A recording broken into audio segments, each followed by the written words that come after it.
Good morning, good afternoon, good evening, everybody. It's lovely to see you again, and I hope you've enjoyed the first three of my getting you into your new job video webinars, and I'm hoping that you're going to enjoy this one, which is all to do with cover letters.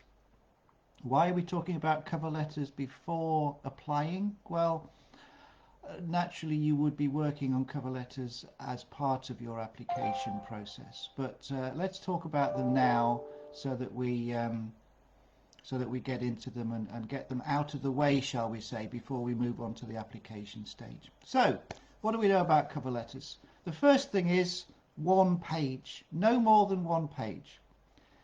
It's called a cover letter because it covers your CV. It sits over your CV effectively. Some people say put some new stuff in it. Put some stuff in that's not in your CV. I would say that's probably not such a good idea, because if you want to include it in your cover letter, then I would say it should already be in your CV. So if there's something new you want to say, well, put it in your CV as well, because that way you're making it show that it's important to you, and presumably it's important for your job, for the job you're applying for.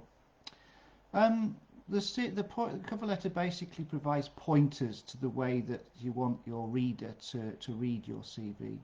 So it puts a particular gloss over it, a particular slant on it, that sort of thing.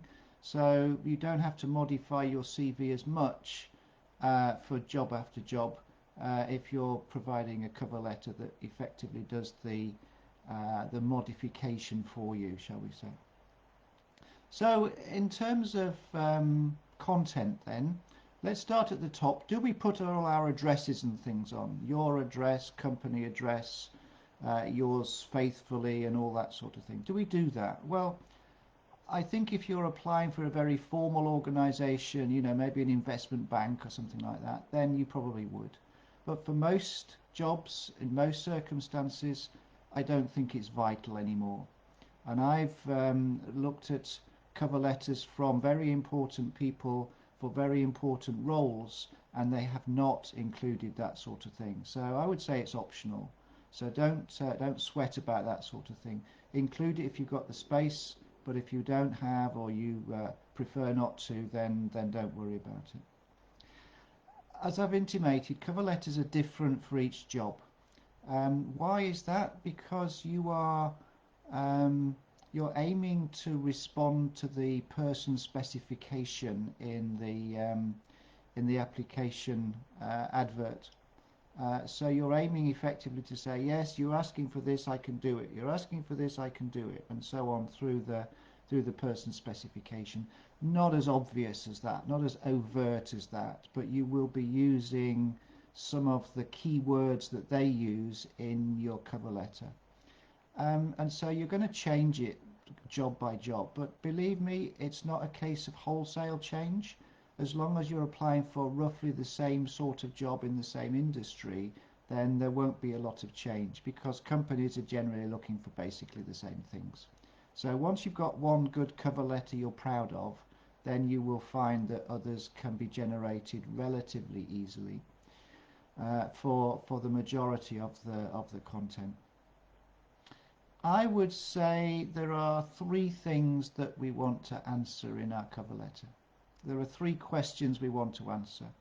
Why am I right for the job? Which is where we talk about things in the person specification and how we meet them.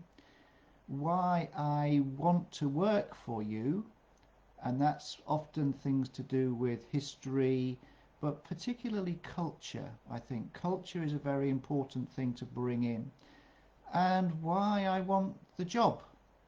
So this is your motivation. Show that you're keen, show that you want to have this particular job.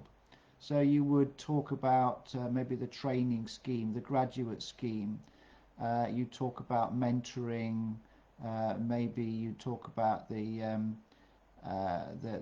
benefits of the job to you over time, the scope for promotion, that sort of thing. But it's something to do with why you are passionate about that particular job.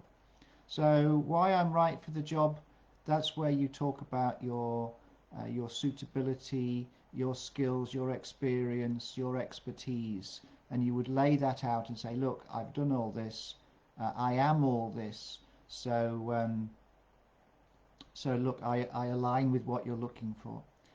Why I want to work for you, as I say, company values can be really important in this case. You know, you can talk about their green credentials, you can talk about their desire for excellence, something that you have already and also aimed for throughout your life, because you've got a first class honours degree, you've got a distinction in your masters, whatever it is. So you link your values to their values in a way that demonstrates that they're important to you. That's often what I recommend to people. And yeah, why you want the job. So just demonstrate how keen you are, and that comes last effectively. The first major thing is why I'm right for the job. And you would start it off, you know, dear sir, unless you know who the person is you're writing to. Dear sir, I am writing to apply for the role of whatever. Then you say, I believe I'm suitable for the job, having read the job specification, and you go through that, and then it's, I really want to work for you because I really want the job because, not overtly like that, but that's what you're doing in that next paragraph. And finally, thank you for your attention. I look forward to hearing from you. Yours faithfully, and your name. And it really is as simple as that. And as I say, once you've got one, you can generate more from that. So I think that's probably it as a very brief overview of cover letters. As always, if I can help you to write one, then I would be delighted to work together. But maybe that'll give you enough to go and create one for yourself. And certainly draft something for us to work on if we ever do come to work together on these things. That would be wonderful. So that's all I want to say about cover letters. All the best in your job hunting. Go get into your new job. Thank you.